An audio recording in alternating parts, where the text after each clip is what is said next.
Bonjour mes bien-aimés et bienvenue pour ce nouveau partage autour de la parole de Dieu. Le thème que nous abordons cette semaine, c'est la vie et la mort sur le pouvoir de la langue. Cette semaine, il y a 2 jours, je crois, 3 jours, le Seigneur est en train de me donner un enseignement sur le couple que je dois appliquer pour moi et que je dois donner aux bien-aimés, n'est-ce pas? C'est un enseignement que je dois faire bientôt. Je sais que je dois bientôt faire des enseignements sur les couples, mais j'ai un peu du mal à m'y mettre. En tout cas, il me donnait un enseignement. Et sur la fin de l'enseignement, il y avait cette histoire de la vie et la mort sont au pouvoir de la langue. Et je me suis rendu compte que le Seigneur était en train de me donner un deuxième enseignement sur la vie et la mort. C'était dans le cadre du couple. Mais en tout cas, c'est valable pour nous tous en tant qu'enfants de Dieu. C'est le proverbe 18-21 qui dit ça. La phrase exacte, c'est « La mort et la vie sont au pouvoir de la langue, quiconque l'aime en mangera les fruits ». Récemment, avant que je n'ai ce message-là, il y a quelque temps déjà, et j'ai relu ce proverbe. Et ça m'a frappé parce que vraiment, on s'arrête à dire la vie et la mort sont au pouvoir de la langue. Et à la suite du verset qui dit quiconque l'aime en mangera les fruits. Il y a une conséquence. Il y a un constat, il y a une réalité, il y a une vérité, et il y a les conséquences de ça. Et c'est aimer la vie, aimer la mort. Mais en fait, on ne se rend pas compte pourquoi on en arrive à là, comment on en arrive à là. Des fois, on vit des choses et on ne se rend pas compte que c'est lié à des paroles qui ont été prononcées. Là, je vais beaucoup plus me concentrer sur des paroles qui sont prononcées par nous-mêmes, mais dans le message, on verra aussi que ce sont des paroles qui sont prononcées par d'autres personnes. Parce que euh, la vie et la mort, ça peut être parlé par moi, ça peut être parlé par d'autres personnes dans ma vie. Et c'est pour ça que quand vous allez voir par exemple un médecin qui vous donne un diagnostic, vous devez refuser ces diagnostics-là. Pourquoi? Parce qu'à un moment donné, même s'il y a une réalité clinique qui est là, il y a la vérité biblique. Qu'est-ce que Jésus a dit par ces meurtres? Qu'est-ce que la Bible dit par les meurtres aussi de Jésus? Nous sommes guéris. Il y a tout plein de choses comme ça, quand on nous les dit, on ne se rend pas compte de l'impact que ça va avoir dans la vie des gens. Le truc avec ce verset, c'est que je pense qu'en tant qu'enfant de Dieu, en tant qu'individu même dans le monde, beaucoup de gens savent qu'il faut parler la vie. Beaucoup de gens le savent, les païens le savent. En général, si vous discutez avec un païen, n'importe qui va vous dire « oui, il ne faut pas dire ça, il ne faut pas dire ça, il ne faut pas dire ça ». Mais est-ce qu'on a pleinement conscience de ce qui se passe quand on prononce certaines paroles? Parce qu'il y a des paroles qui vous semblent anodines. Par exemple, si vous entendez un gros mot, moi je sais que personnellement, quand j'entends quelqu'un parler et dire des grossièretés, tout de suite ça fait mal à mes oreilles. Tout de suite, je vais rejeter ça. Le Seigneur me disait une fois, tes oreilles, ce ne sont pas des poubelles. Parce qu'il y avait des personnes dans mon entourage qui venaient me dire des choses, et c'était des choses qui pas blessaient mon âme, mais qui me mettaient dans des états de tristesse. À un moment, le Seigneur me dira, tes oreilles, ce ne sont pas des poubelles. Et je dirai à la personne concernée, et à d'autres personnes ensuite, mes oreilles, ce ne sont pas des poubelles. Là, tu es en train de mettre la mort dans mes oreilles, et là, c'est vraiment le cas où quelqu'un d'autre parle. À côté de... La personne n'était même pas pour me faire du mal à moi. La personne qui était en train de parler n'était pas en train d'essayer de me faire du mal. La personne était en train de raconter quelque chose et je me rendais compte que à chaque fois que la personne parlait, ça avait un effet de mort dans mon âme. Et cet esprit m'a dit, tu n'es pas obligé d'accepter que les gens viennent mettre des saletés dans tes oreilles. Et c'était même pas dans le cas du ministère pastoral. Parce que dans le cas du ministère pastoral, il y a même des limites à poser. D'accord? Il y a le moment où vous écoutez les gens, vous prenez le temps de prier pour eux, de les accompagner, etc. Mais à un moment donné, vous n'êtes pas des poubelles. Et je parle dans le cadre du ministère pastoral, mais dans votre vie d'enfant de Dieu de tous les jours, il y a des choses que vous ne devez pas accepter qu'on vous dise. Je vous parlais par exemple des gros mots. Il y a des choses que vous ne devez pas accepter. Par exemple, quelqu'un va passer à côté de vous. Vous êtes en train de discuter par exemple d'enfants et la personne va dire des choses négatives sur le fait de mettre au monde des enfants ou des phrases. Vous devez les refuser. Vous ne devez pas les accepter. Proverbe 18, 20, 21. Parce que notre verset de base, c'est le Proverbe 18, 20, 21. C'est pas juste le verset 21. C'est du fruit de sa bouche que l'homme rassasie son corps. C'est du fruit de sa bouche que l'homme rassasie son corps. C'est du produit de ses lèvres qui se rassasie. La vie, la mort et la vie sont au pouvoir de la langue. Quiconque l'aime en mangera les fruits. Vous faites du bien. Vous faites du bien par la bouche. Pourquoi la vie et la mort sont au pouvoir de la langue? Ça, vous allez regarder, vous regardez sur la base. Comment la terre a été créée. Comment Dieu a créé la terre. Et ça, la Bible en parle dans la Genèse. La Genèse parle de ça. Au commencement, Dieu crée, Genèse 1, 1, 3. Au commencement, Dieu créa les cieux et la terre. La terre était informe et vide. Il y avait des ténèbres à la surface de l'abîme. Et l'Esprit de Dieu se mouvait au-dessus des eaux. Dieu dit que la lumière soit et la lumière fut. Il y a des ténèbres. Il y a un chaos qui est là. Et Dieu vient, il parle à la vie. Et Dieu, il vient, il commence à crier. Il va parler, telle chose va se faire. Là, on parle de lumière, et la lumière fut. Et après, il va créer des animaux, il va parler. À chaque fois que Dieu va parler, la parole va être porteuse de vie. Le texte de Jean parle de la parole qui est Jésus. Et la Bible dit ceci. Jean 1, 1 à 4. Au commencement était la parole, et la parole était avec Dieu, et la parole était Dieu. Elle était au commencement avec Dieu. Toutes les choses ont été faites par elle, et rien de ce qui a été fait n'a été fait sans elle. En elle était la vie. La mort et la vie sont au pouvoir de la langue. Jésus, on sait que c'est Jésus la parole, d'accord? Mais Jésus, dans sa façon de nous expliquer les choses, vous allez voir que ce soit dans l'Ancien ou dans le Nouveau Testament, la vie et la mort sont au pouvoir de la langue. Et très souvent, avant même d'avoir prononcé des paroles, vous allez les méditer dans votre tête et vous allez les sortir. Pourquoi j'en suis arrivée à là? Parce que le Seigneur était en train de me donner un enseignement sur les couples et pendant que j'étais en train d'enregistrer l'enseignement en question. Et à un moment donné, c'est cette partie sur les réseaux sociaux. J'ai vu une vidéo cette semaine que j'avais déjà vu ce type de vidéo depuis plusieurs années qui tourne sur les réseaux sociaux. C'est des personnes en fait qui voient des challenges, c'est des challenges TikTok ou des fois Instagram. Maintenant, on n'est plus sur des challenges TikTok parce que c'est beaucoup plus le réseau qui est beaucoup plus dans ces genres de choses-là.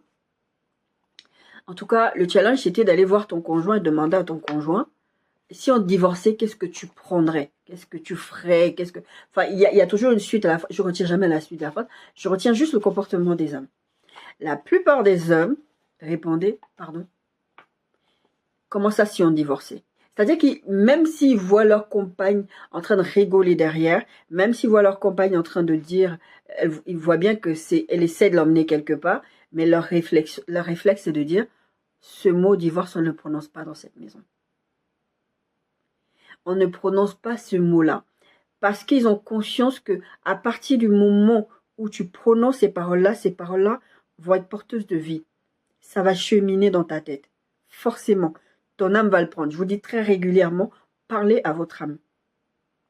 On verra. Parler la vie, c'est ça. C'est de refuser des propos qui sont dits.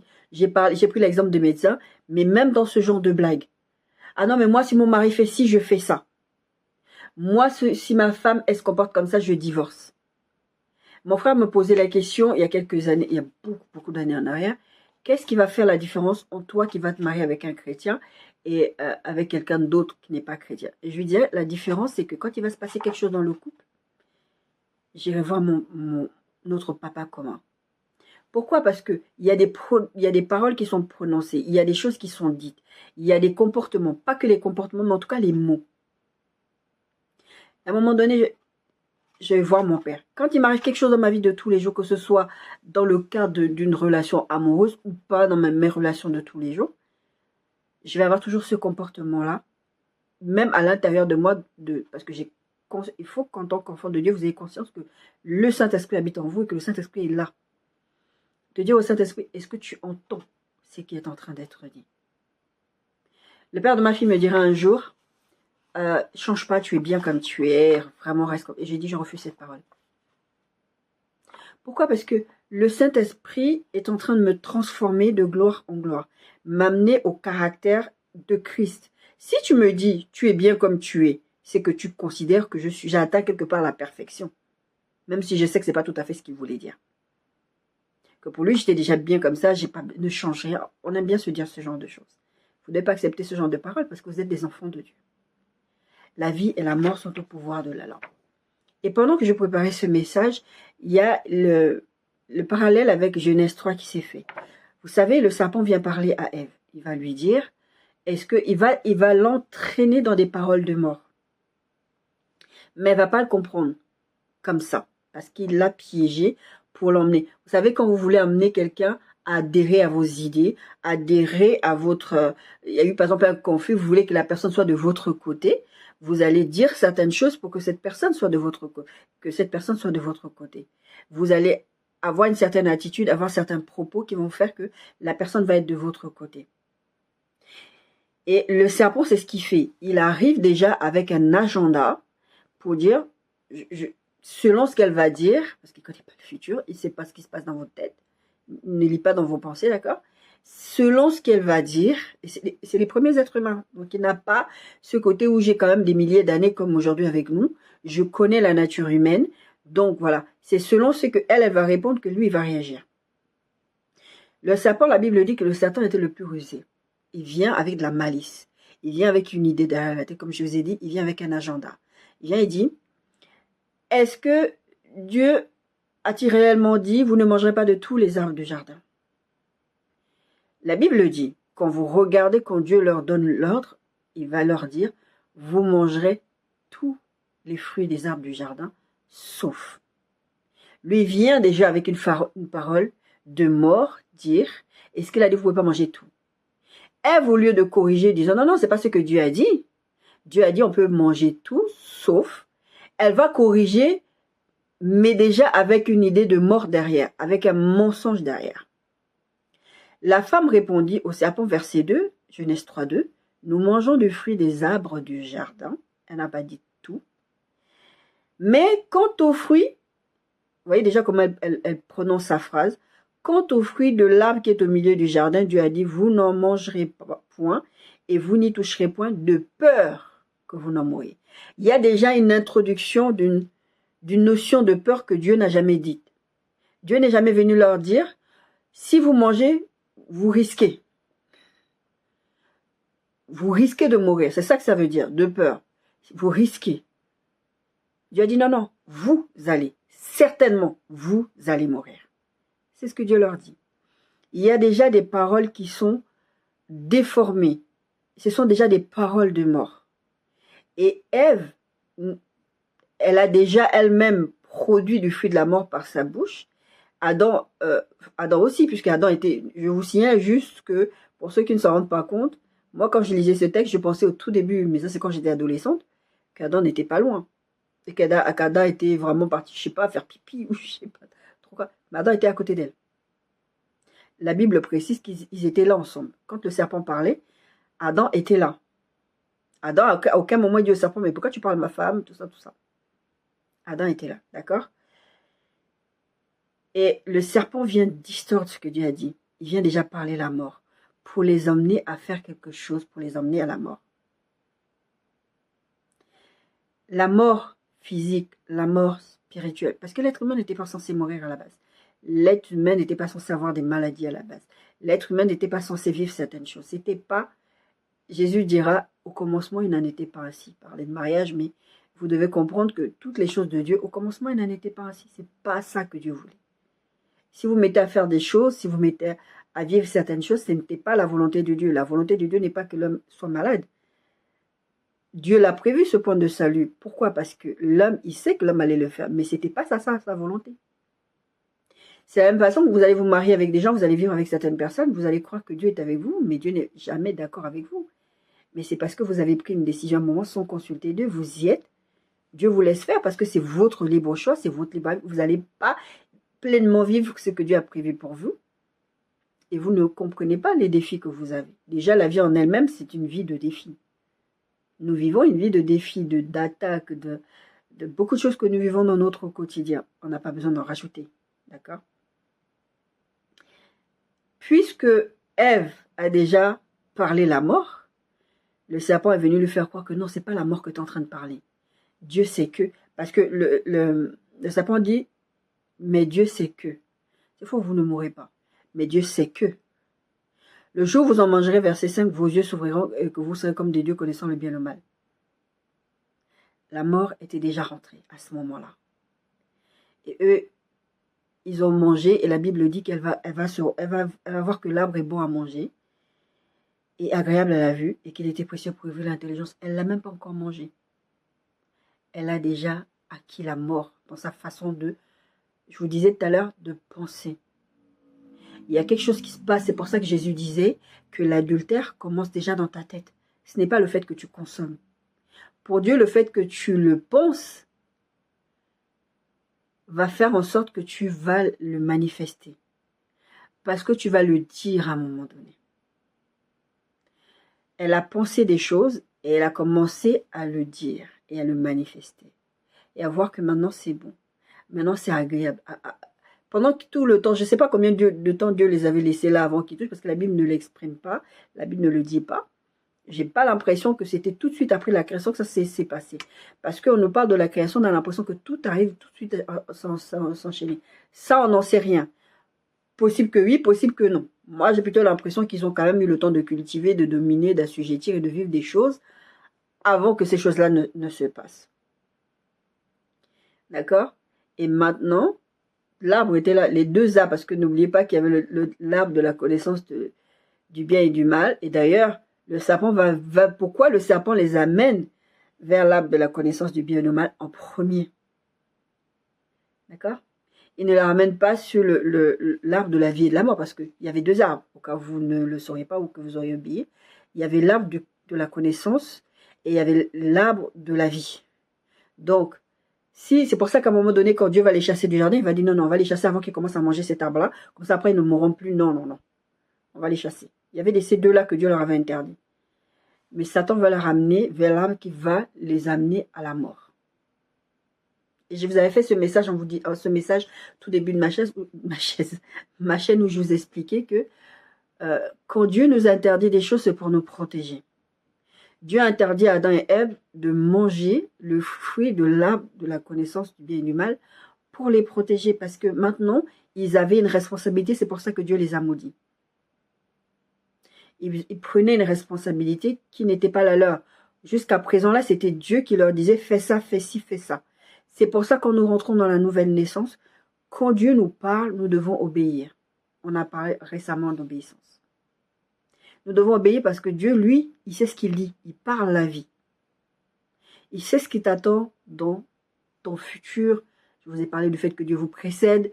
Il sait où il est en train de t'emmener. Même si la situation est un peu chaotique, les ténèbres recouvraient la surface de l'abîme. Et Dieu dit, la situation était chaotique.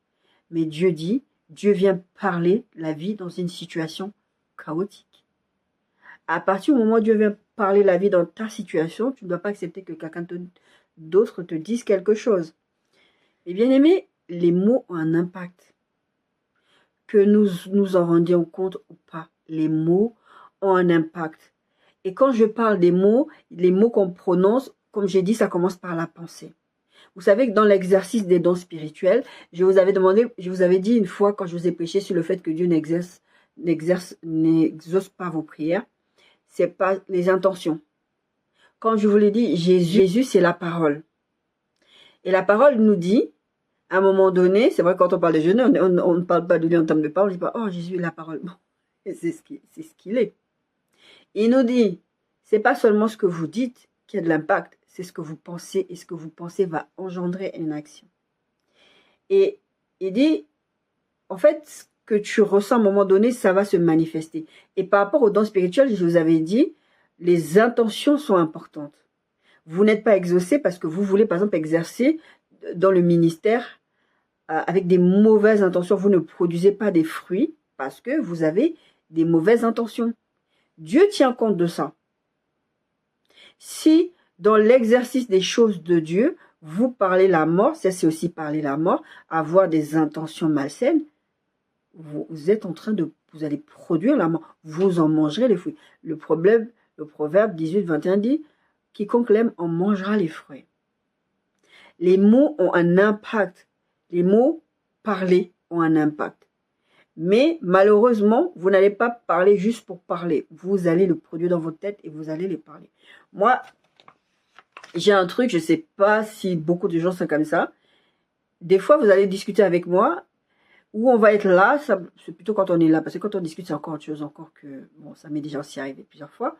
En tout cas, d'un coup, vous allez m'entendre dire quelque chose.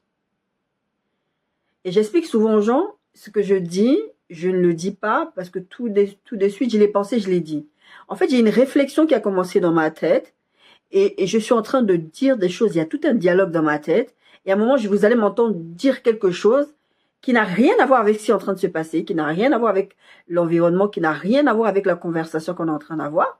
Et vous allez dire, mais qu'est-ce que tu racontes? Ça n'a rien à voir. Mais parce que ça a déjà commencé dans ma tête.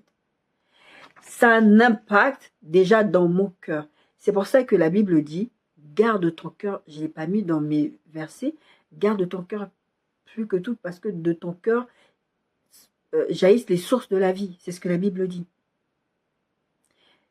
Là où est ton trésor, là aussi sera ton cœur. Tout ce qui est dans ton cœur, tu vas le sortir, tu vas le verbaliser. Et tu vas produire la vie ou tu vas produire la mort. Et les mots vont servir soit à bâtir, à construire, ou les mots vont détruire. Vous savez, moi je suis quelqu'un qui suis connu dans mon entourage, quelqu'un qui fuit les conflits.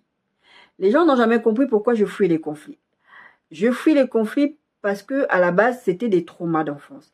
Et quand le Seigneur est venu dans ma vie, parce que j'aime pas entendre crier, j'aime pas les bagarres, j'aime pas des trucs comme ça. Quand vous me voyez dans un conflit, c'est que quelqu'un a provoqué quelque chose quelque part. Des fois, je ne réagis même pas. Et des fois, je vais réagir. Parce que des fois, je ne contrôle pas. Mais un des fruits de l'esprit, c'est la maîtrise de soi-même. Donc, il faut apprendre à se brider soi-même. Et donc, la plupart du temps, j'y arrive. Donc, les gens ne comprennent pas pourquoi tu ne réagis pas, pourquoi quand quelqu'un te parle comme ça. Voilà. Mon oncle me disait quand j'étais un peu plus... là, je venais rentrer un peu dans l'âge adulte. Il me disait, toi, depuis que tu es enfant, tu es une personne, on peut te cracher au visage, tu ne vas pas réagir. C'est vrai, je suis quelqu'un de ultra patient. Je ne réagis pas pour réagir. Et depuis que j'ai donné ma vie au Seigneur, j'ai encore plus conscience de ça, que les mots peuvent détruire quelqu'un. Les mots peuvent bâtir des ponts.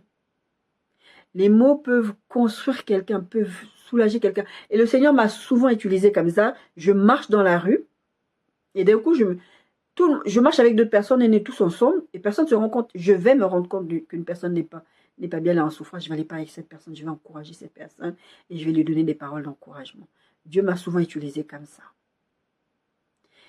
Je suis le genre de personne que les gens viennent voir, viennent expliquer leurs déboires, viennent demander conseil, pas forcément. Enfin, viennent pour recevoir des bonnes paroles, des choses qui vont faire du bien à leur âme. Pourquoi? Parce que c'est comme ça que le Seigneur m'utilise. Je fais attention à ce que je dis. Le peu de fois où je ne me suis pas contrôlée, ça a mal tourné. Le peu de fois où quelqu'un a engendré un conflit avec moi, enfin, je vais réagir, le Seigneur va me dire, mais ton offense, elle était réelle. Mais ta réaction n'était pas appropriée. Les mots que tu as prononcés n'étaient pas bons. Va t'excuser. Et forcément, quand tu vas t'excuser, au début, tu négocies avec le Seigneur, tu dis, mais Seigneur, comment la personne va croire qu'elle a fait quelque chose de mal, puisque, regarde, le fait maintenant que moi j'ai réagi, ça fait comme si c'est moi qui ai fait quelque chose de mal, alors que c'est la personne. Mais Seigneur, il s'en fiche, je suis son enfant. Je dois parler la vie. Ma langue doit être une langue qui bénit, pas qui maudit, on verra le verset. Les mots ont un impact, je ne peux pas utiliser ma bouche pour dire n'importe quoi. Et je dis très régulièrement, et ceux qui me connaissent personnellement savent ça, quand vous m'entendez dire un gros mot, c'est que spirituellement, il y a un truc qui est en train de se passer, qui ne va pas. Parce que je ne suis pas le genre de personne qui dit ce genre de choses. Je disais récemment que tu ne peux pas être 20 ans dans le Seigneur et tu jures comme un charretier, et c'est normal. C'est pas normal, tes mots ont de l'impact. Moi, tu dis des grossièretés à côté de moi, ça fait mal à mes oreilles. Je ne peux pas entendre ça. Je ne veux pas. J'ai mon frère qui me disait ceci, encore, il me l'a répété il y a moins d'un mois, il me disait, il en a même parlé à ma fille, il parlait avec ma fille, la relation qu'on a ensemble et tout, il dit à ma fille, il dit, mais vraiment, ta mère, c'est vraiment quelqu'un, j'ai commencé à faire attention à comment je parle quand je suis dans sa présence. Parce qu'au début, il disait des grossièretés, des conseils, il parle comme ça. Et à un moment, je lui dis, arrête. Arrête ça. Et même quand je suis dans un conflit avec une personne, Sauf, vraiment, c'est très rare. Mais en général, quand je commence à entrer dans un conflit, je vais dire à la personne, stop, on ne va pas parler maintenant. Parce que je sais que les mots peuvent blesser. On va se stopper, on va se calmer. Si c'est possible qu'on revienne et qu'on discute de la situation, on va en rediscuter. Mais si la conversation ne va aller nulle part, on va se stopper. Je ne vais pas aller plus loin. Parce que j'ai conscience de l'impact que peut avoir les mots dans la vie de quelqu'un. Avec les mots, comme j'ai dit, on peut relever, on peut inspirer, on peut réconforter, mais on peut aussi blesser. Quand j'étais jeune, ma mère avait toujours cette tendance, déjà, ma mère était assez violente quand même, d'accord? Ma mère avait ce côté, la punition, c'était les coups. Enfin, moins de choses, et puis les mots aussi. Par contre, moi, j'étais beaucoup plus concentrée sur les coups, parce que les coups, physiquement, ça me faisait mal. Je me disais, mais comment, moins de trucs, et puis la façon dont tu tapes ton enfant, tu donnes des coups de pied, c'est pas normal de frapper, tu mets du piment à des endroits incongrus dans le corps de l'enfant. Et puis un jour, il y a eu un gros conflit, j'étais en seconde, ça date, ça fait 17 ans, c'est parti en cacahuète à la maison, et elle m'a frappée. Et je suis partie, mais dans un truc, je me suis énervée, et à un moment donné, je me suis retrouvée à la police, au commissariat. Je ne pouvais pas être pris en charge parce que j'étais mineure et que ma mère était diplomate et qu'on ne pouvait rien faire, etc.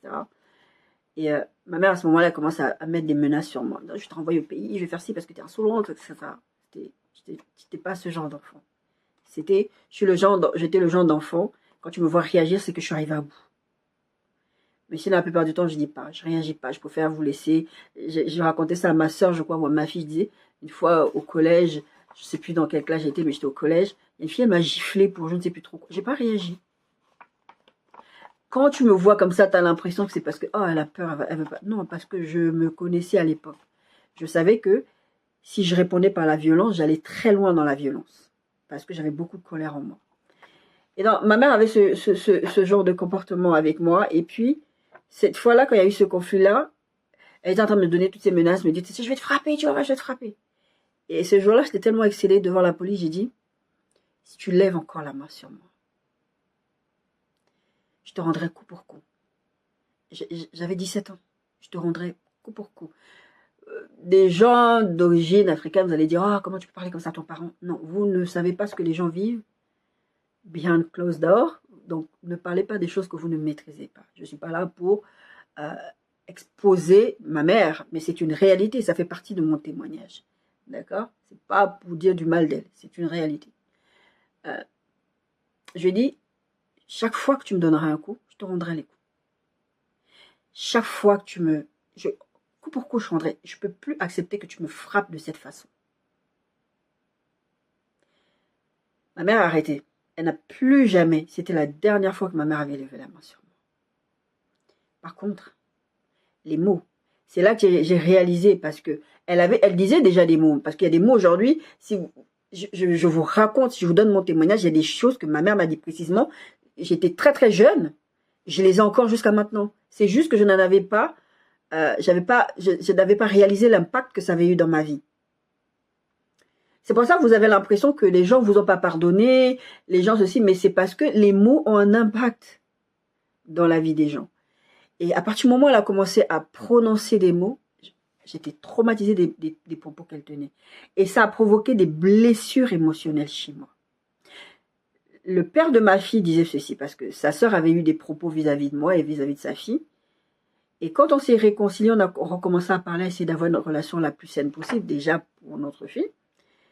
Il est parti parler à sa soeur, il a dit à sa soeur, tu sais, tu avais tenu ce propos-là, et sa soeur a dit, non, moi, jamais j'aurais pu dire des choses comme ça, jamais j'aurais pu dire ça. Et il viendra me dire, je lui ai dit ceci à ma soeur, tu as tenu des propos que toi, tu as oubliés, parce que ça n'a pas eu d'impact dans ta vie à toi, mais ça a eu un impact dans sa vie à elle, et qui fait qu'aujourd'hui, elle est restée dans cette blessure émotionnelle. Vous allez vous rendre compte que les mots vont vous blesser émotionnellement. Et maintenant, c'est le Saint-Esprit qui doit faire un travail de restauration. Et souvent, ce travail de restauration prend beaucoup, beaucoup, beaucoup de temps. Pourquoi? Parce que c'est des choses qui sont ancrées à vous. Et comme je disais, on va avoir l'impression que vous n'avez pas pardonné, quoi. Non, c'est pas même pas une question de pardon. Souvent, c'est une question de blessure émotionnelle. Il faut dealer avec ça. Il faut laisser le Saint-Esprit dealer avec ça. Parce que blesser quelqu'un émotionnellement, c'est détruire la vie de quelqu'un. C'est pour ça que je vous parlais, quand je vous ai parlé dans l'histoire du message sur la fête des mères, la fête des pères, je vous disais, réconforter un enfant émotionnellement, blesser un enfant émotionnellement, c'est tout aussi de la maltraitance que de frapper un enfant. Et je vous ai donné mon témoignage à l'instant. C'est pas parce que tu arrêtes les coups, mais si tu vas dire à ton enfant, t'es nul, tu n'arriveras à rien dans la vie, t'es ceci, t'es un bâtard, t'es un machin, vous blessez cet enfant-là. Et vous, le truc, c'est que vous ne vous rendez pas compte de ça. L'enfant va grandir avec ces blessures-là, et l'enfant ne fonctionne pas. Moi, aujourd'hui, c'est le Saint-Esprit qui fait un travail avec moi, parce que je me suis rendu compte, tant que je suis dans le fonctionnement spirituel, avec mon Dieu, exhorter, faire le ministère, ça va. Mais dès que je me retrouve dans une relation amoureuse, c'est là que je me rends compte que je suis déglinguée. Parce que des blessures émotionnelles. Par des choses qui ont été dites, qui ont été faites aussi, mais par des choses qui ont été dites. Donc, mes bien-aimés, vous devez avoir conscience de ça. Les mots peuvent engendrer des conflits. Quand vous regardez les informations, des fois vous entendez la Chine a dit ça, la Russie a dit ça, ça va provoquer, ça menace de guerre. Les incidents diplomatiques partent souvent comme ça. Parce que des choses ont été dites. On ne dit pas ça, ça ne se fait pas, tu vas provoquer une réaction chez la personne. Vous avez des gens qui se suicident parce que vous leur tenez des propos. Ça m'est arrivé ça. Vous tenez des propos, vous dites à la personne la même chose, tu es grosse, tu es moche, tu t'en sortiras jamais dans la vie, etc., etc., etc. Et cette personne, à un moment donné, elle va dire c'est bon, j'en peux plus, elle va mettre fin à ses jours. Vous savez, c'est une personne faible, etc. Non, vous avez votre responsabilité là-dedans. Parce qu'à un moment donné, vous avez tenu des propos qui ont amené la personne à quelque chose de tragique. Quelqu'un, vous allez lui dire quelque chose, il va prendre le volant, il va faire un accident. Je me rappelle le jour où mon grand-père est décédé. On nous a appelé, on nous a informé que mon grand-père était décédé. Je sais qu'on avait donné une instruction à mon beau-père que il faut que ce soit toi qui conduis. Donc, il est parti jusqu'au travail de ma mère, j'ai ma mère qu'elle conduit. Mais il fallait qu'il fasse attention à comment il le dit, parce qu'ils étaient au volant. Les mots ont de l'impact dans la vie des gens. Et les mots peuvent avoir des conséquences tragiques. C'est pas juste ce moment où tu dis quelque chose, des blessures émotionnelles. Les blessures émotionnelles peuvent être tragiques. Vous n'en avez juste pas conscience. Quelqu'un peut décider de saboter sa vie. Moi, avec toutes les blessures émotionnelles que j'avais en tant qu'enfant, avec tout ce que j'avais entendu qu'on m'avait dit, je tenais des propos sur le fait d'être maman. Je me disais, jamais je serai maman. Jamais je serai maman parce que je sais que si je suis maman, je vais tuer mon enfant. Et je disais ça, je vais noyer mon enfant dans la baignoire. Toutes ces paroles-là, je les ai brisées quand j'ai donné ma vie à Christ. J'ai dit, toutes les paroles, je les ai brisées. Et Dieu m'a fait grâce de me donner un enfant. Pourquoi? Parce qu'on ne réalise pas que les mots sont porteurs de vie ou sont porteurs de mort. Adam et Ève n'avaient pas conscience que on les a amenés à parler la mort. À partir du moment où on leur dit, non, non, non, non, c'est pas comme ça, parce que Dieu sait que, elle dit, ah oui, c'est vrai que, non, c'est pas ça qu'on t'a dit. On t'a dit que c'est pas peut-être que tu vas mourir, tu vas mourir. Tu vas produire la mort par ces actes que tu vas poser.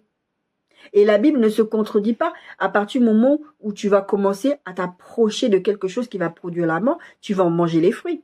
Forcément, il va y avoir des conséquences. Il y avait un truc qui tournait aussi dans les réseaux sociaux, sur les réseaux sociaux il y avait quelques années en arrière, où ils expliquaient que quand tu prends des mots, tu peux... C'est quelqu'un qui prenait l'exemple qui disait par exemple, je prends le vase, je casse. Est-ce que je peux réparer le vase? En principe, non. Le vase, il sera toujours fissuré. Je vous ai parlé de résilience en vous parlant de cet art japonais qui s'appelle le kintsugi, où on met des dorures, on répare. Mais ça n'empêche pas que le vase a été cassé, même si on utilise ces choses pour rendre beau en mettant des dorures, etc. Ça a été cassé, le vase. Le vase, tu ne pourras pas le remettre. Il faut mieux éviter de casser le vase que de casser le vase et de dire après, ah voilà. Ou de le jeter. Je ne sais pas si vous avez déjà regardé les Marvel. Dans les Marvel, il y a, je crois que c'est Spider-Man qui dit ça. Un grand pouvoir amène une grande responsabilité. Ce que vous devez comprendre, mes bien-aimés, c'est que la langue demande d'être conscient de la responsabilité que tu as quand tu parles. Nombre 14, 1, 12. À un moment donné, je vous ai déjà parlé de ce texte-là à plusieurs reprises. Dieu va leur dire, vous allez aller dans le pays où coule le lait, le miel, etc. Et puis à un moment donné, quand ils se rapprochent de Canaan, Dieu va dire à Moïse, envoie des espions, etc. Et ils vont être 12. Sur les 12, je crois qu'il y a 2, 3, Caleb, Josué, et un troisième, il me semble. Ou c'est peut-être que les deux. Ouais, c'est Caleb et Josué qui vont venir, qui vont dire, en fait, oui, c'est le pays où coule le lait et le miel. Nombre 14, verset 7. Et parlait ainsi à toute l'assemblée des enfants d'Israël, le pays que nous avons parcouru pour l'explorer est un pays très bon, excellent. L'Éternel nous est favorable. Si l'Éternel nous est favorable, il nous mènera dans ce pays et nous le donnera. C'est un pays où coule le lait et le miel. Vous savez, dans vos combats spirituels, dans votre vie de tous les jours en tant qu'enfant de Dieu, si vous apprenez à parler la vie, vous allez gagner des victoires dans le combat spirituel, dans votre marche spirituelle. Là, Dieu leur donne une promesse. C'est ça la foi qui est une ferme assurance. C'est de non seulement penser que ce que Dieu dit est vrai, mais c'est aussi dire. C'est pour ça que c'est important. Moi, dans mes cahiers de rêve, j'ai mes cahiers de rêve et de temps en temps, je les relis, je les relis. C'est important que vous lisiez la Bible à haute voix aussi parce que vous parlez la vie quand vous faites ça. C'est important que les paroles que Dieu prononce sur votre vie, vous les parliez, vous les dites quand vous êtes seul dans la présence de Dieu. Parce que ça va créer la vie. Ils viennent là, on va leur dire, oui, allez-y les espions, ils sont partis. Il y a les 10 vont dire, oui, effectivement, là-bas, c'est le pays où coule le lait et le miel. C'est vrai, de ce fait-là, Dieu n'avait pas tort. Mais il y a des gens, il y a les fils d'Anak, il y a ceci, il y a cela. Ils ont parlé la mort. Ça va fâcher Dieu. Dieu va dire, jusqu'à quand vous me mépriserez, vous? C'est-à-dire que j'ai parlé. Dieu dit que la lumière soit et la lumière fut. J'ai dit que c'est le pays où coule le lait et le miel. Je l'ai dit. Je sais ce que je dis. Je sais qu'il y a les géants là-bas. Je sais quand j'ai créé, quand j'ai dit que la lumière soit et la lumière fut, je sais j'ai vu qu'il y avait un chaos. Je sais qu'il y avait un chaos. Vous n'étiez même pas là quand je vous ai créé. Il y avait un chaos, je l'ai vu. Je sais qu'il y a des géants. Mais puisque je suis avec vous, je vous dis que c'est bon. Et c'est ce que Caleb va dire. Caleb va dire, mais Dieu a dit. Oui, c'est vrai. Il y a une réalité. Je vous parle souvent de réalité et de vérité. Il y a une réalité qui dit que, effectivement, il y a des géants, il y a ceci, il y a cela. Il y a tout un tas de peuples qui vont nous combattre. C'est une réalité. C'est la réalité du terrain. Mais ce que Dieu veut, c'est pas que tu parles ta réalité, c'est que tu parles la vie. Donc la vérité. Jésus, parole, vérité, vie, chemin. Mais non pas particulièrement de la vie. C'est lui le chemin et la vie. S'il dit que c'est ce chemin-là que tu dois prendre, c'est ce chemin-là que tu dois prendre. C'est le chemin de ta destinée, c'est le chemin de la vie. Une fois, le Seigneur me montrait dans une vision, il me montrait quelque chose ça m'effrayait, en fait, ce que le Seigneur était en train de me montrer, parce que ça m'avait l'air trop grand par rapport à moi. Mais c'est normal, parce que nous avons un grand Dieu. Il ne va pas nous donner des choses qui sont petites. Quand il nous amène à notre destinée, c'est pour des grandes choses. D'accord ? Et j'étais là effrayée dans cette vision, et je demande, et le Seigneur me posait la question dans la vision, tu as peur, n'est-ce pas? Et je dirais oui. Et il me faisait comprendre qu'il ne fallait pas que j'aie peur, parce que c'était ça le chemin de ma destinée, c'est le chemin qu'il avait choisi pour moi. Que je ne devais pas avoir peur. Oui, il va y avoir toutes ces choses-là, mais puisque Dieu est avec moi, il n'y a aucun problème. C'est ce que Caleb dit, nombre 14. Seulement, ne soyez point rebelles, verset 9. Contre l'Éternel, et ne craignez point les gens de ce pays, car nous nous servirons de pâture. Ils n'ont plus d'ombrage pour le couvrir. L'Éternel est avec nous, ne les craignez pas. Dieu va se fâcher parce qu'à un moment donné, je vous ai dit quelque chose. Et vous avez commencé à parler. La mort. Effectivement, ils vont tous mourir parce que Dieu va les frapper dans ce désert-là. C'est-à-dire, il y a encore que vos enfants et Josué et Caleb qui vont rester. Le reste là, vous allez tous mourir. Parce que vous avez parlé la mort, alors mangez les fruits de la mort. C'est ce que le texte de base de Proverbe dit. La mort et la vie sont au pouvoir de la langue, quiconque l'aime en mangera les fruits. Si vous, comme vous aimez déjà parler, dire, oui, là-bas, il y a des géants, il y a les fils d'Anak, il y a ceci, il y a cela, ben, vous allez en manger les fruits. Et c'est ce qui s'est passé. Le jeune homme qui disait, il y avait ce concours de circonstances, il partait en déportation, à un moment donné, Dieu va parler, je crois que c'est à partir de la bouche d'Élisée, il va dire, mais vous allez voir, et Élisée va prophétiser, va dire, vous allez voir demain à la même heure, vous allez manger pour tant de kilos de je sais plus, de farine, de je sais plus trop quoi, vous allez payer tant, je sais pas, peut-être 1 centime, mais un truc rédhibitoire, quoi. Et il y a ce garde qui va dire, non, non, même si Dieu ouvrait les écluses de cieux et que ça tombait sur nous, mais ce ne sera pas assez.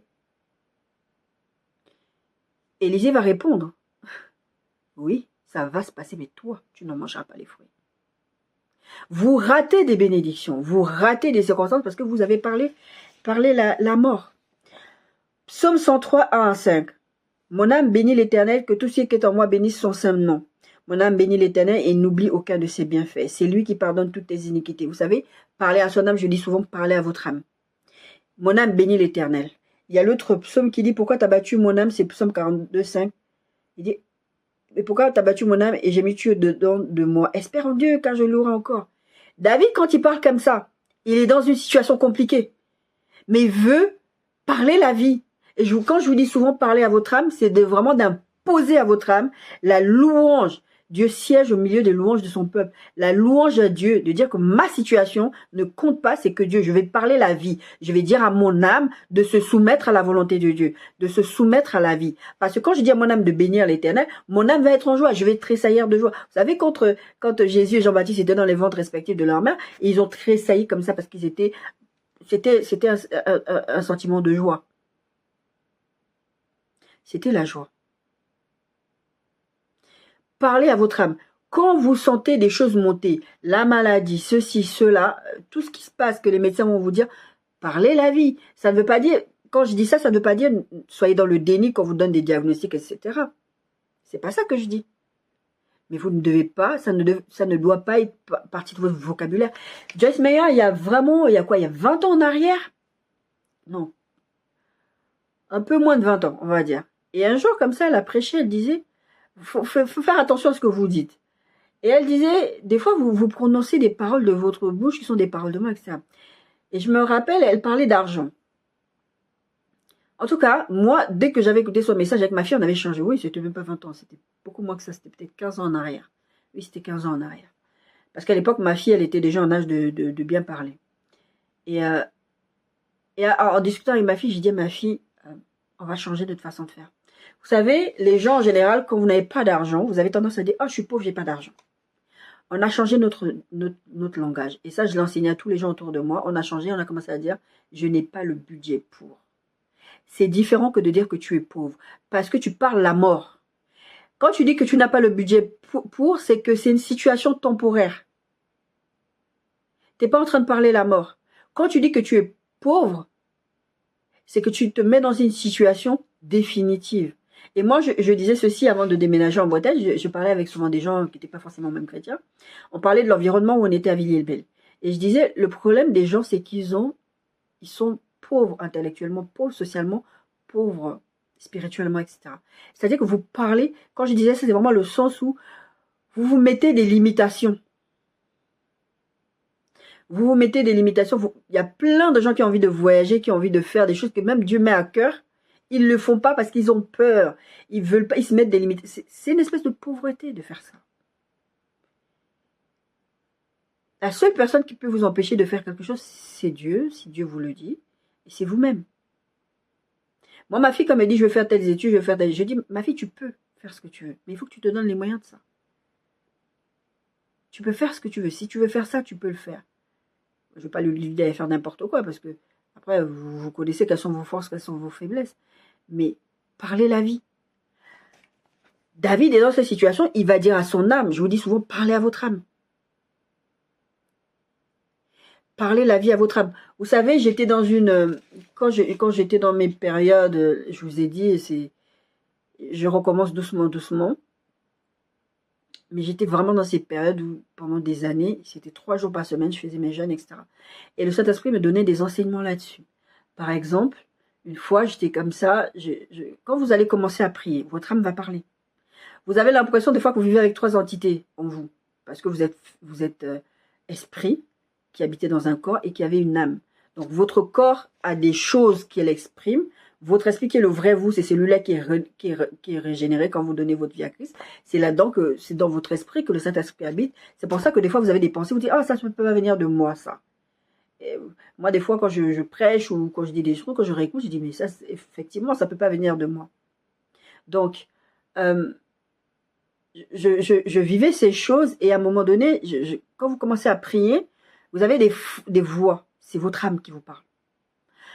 Oh, Seigneur, je t'en prie, etc. Tu commences à prier, Seigneur, je te remercie, je t'entends. Oh, est-ce que j'ai été à la plaque? Est-ce que j'ai sorti le linge de la machine? Est-ce que j'ai fait telle course? C'est là que votre âme se met à vous parler. Est-ce que vous n'avez pas remarqué que quand vous êtes au téléphone, si vous avez des enfants à bas âge, ou même ma fille, elle n'est pas à bas âge, mais elle le faisait encore jusqu'à récemment. C'est là que votre enfant va venir vous parler. Votre âme, c'est pareil. Dès que vous entrez dans la présence de Dieu, votre âme, t'as pas fait ça. C'est l'âme qui fait ça.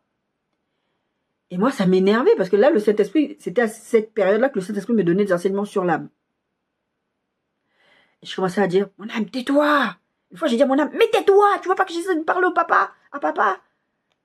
Tu vois pas que j'essaie de parler à Papa God. Toi, c'est toujours quand je suis en train de parler à Papa God que tu viens toujours me dire, oui, le linge, oui, ceci, t'as pas cuisiné, t'as pas fait ceci, mais qu'est-ce qu'on s'en fiche? Et le Saint-Esprit m'a dit, ne fais pas ça. Tu vas blesser ton âme. Vous savez, les blessures de l'âme. Tu vas blesser ton âme. Et si tu blesses ton âme, elle va se braquer. Parce qu'une âme, c'est comme un enfant. Un enfant, si vous le muselez, moi j'ai été muselée toute ma vie de jeune jusqu'à ce que je parte vivre ma vie. Et je suis le genre de personne qui a tendance à ne pas parler. Dès qu'il y a quelque chose qui se passe, je ne vais pas répondre. Ça, le Seigneur m'a aussi appris à parler quand il faut parler, mais je vous dis, à la base, ce trait de caractère, là, vient d'un trauma. Si tu traumatises ton âme, si tu blesses ton âme va se refermer. Ça va créer des blessures et tu vas te rendre compte, mais pourquoi je suis comme ça? Pourquoi d'un coup, je ne supporte plus ça? Pourquoi d'un coup, non, parce que vous avez blessé votre âme. Et le Saint-Esprit m'expliquait, fais attention. David, il l'avait compris ça. Il faut que je parle à mon âme. Il faut que mon âme se soumette à la seigneurie de Dieu. Il faut que je dise à mon âme, mais t'as aucune raison. Ok, c'est vrai, là, t'es en difficulté. Ok, c'est vrai, là, t'as péché contre Dieu. Parce que David aussi, il a écrit des psaumes après l'histoire de Beersheba. Mais bénis le Seigneur, mon âme. C'est ce que David dit là. Je vous donnais cet exemple en début de vidéo. Les gars qui disaient, je ne veux même pas entendre ce mot dans cette maison. Quand vous partez déjà avec l'idée que si jamais il me fait ci, si jamais il me trompe, si jamais je vais divorcer, vous partez déjà en échec. Parce que la vie arrive. Vous allez me dire, oui, mais la Bible s'est dit que si tu romps l'alliance, il te trompe. Oui, votre obligation c'est de pardonner, vous n'êtes pas obligé de rester, c'est vrai. Mais Dieu peut restaurer. La vie, Dieu peut parler la vie dans votre couple. Moi, des fois, j'ai vu des personnes, des enfants de Dieu, s'être fait tromper par leur conjoint. Et j'étais choquée, j'ai dit, comment elle a fait? Et récemment, le Seigneur, quand il me parlait de ce truc sur les couples, là, il me donne le message sur les couples, j'ai dit, mais en fait, je comprends mieux pourquoi. Parce que Dieu est en train de parler de la vie. Je ne parle pas des gens qui vont vous tromper tous les 4 matins et ils font ce qu'ils veulent. Je ne parle pas de ça. Je parle de quelqu'un qui est tombé. Parce que le Seigneur, ce qu'il est en train de me donner comme enseignement, c'est que vous n'avez pas compris le mariage. Le mariage, en fait, c'est comme votre relation avec Dieu. Vous devez vous comporter comment Dieu se comporte avec vous, comment vous allez vous comporter avec votre partenaire. Si tu comprends ta relation solo avec Dieu, tu vas comprendre ta relation dans le couple. C'est ça que le Seigneur est en train de m'expliquer. Je vous ferai un message sur les couples, peut-être dans pas longtemps. D'accord? Parle la vie, ne dis pas les mots. Je crois que c'était Derek Prince qui avait... oui, c'était une fois, j'écoutais une vidéo, c'est il y a quelques années, j'écoutais une vidéo de Derek Prince qui disait que un jour, il était en train de faire une délivrance et puis il y a un démon, on lui dit de sortir, il sort pas. Moi, je sais, Derek Prince sait à ce moment-là que le nom de Jésus, le nom qui est placé au-dessus, quand on te dit de sortir, on t'a ordonné, tu sors. Jésus l'a dit, allez-y vous jeter dans les pourceaux là-bas si vous voulez, parce qu'ils ont demandé. Jésus les a envoyés parce qu'ils ont besoin d'un corps pour fonctionner. D'accord? Et à un moment donné, cette personne, en fait, avait prononcé des paroles. Derek Paul s'explique qu'il y avait une femme, je ne sais plus quelle parole elle avait prononcée. Elle avait prononcé des paroles. Et quand ils étaient en train de chasser ce démon, le démon a dit, je ne sors pas. Et moi, quand j'ai écouté ça au début, j'étais intriguée par ce témoignage. J'ai dit, oh, depuis quand est-ce qu'un démon lui dit que tu sors et puis lui il dit qu'il ne sort pas? Ça, c'est... Enfin, je connaissais pas encore bien le ministère de Derek Prince, je pense. Enfin, cette histoire m'avait vraiment intriguée. Et puis j'ai compris, pendant que je regardais, je comprenais ce qui se passait. Et puis le démon finira par dire, mais moi, c'est elle qui m'a appelé.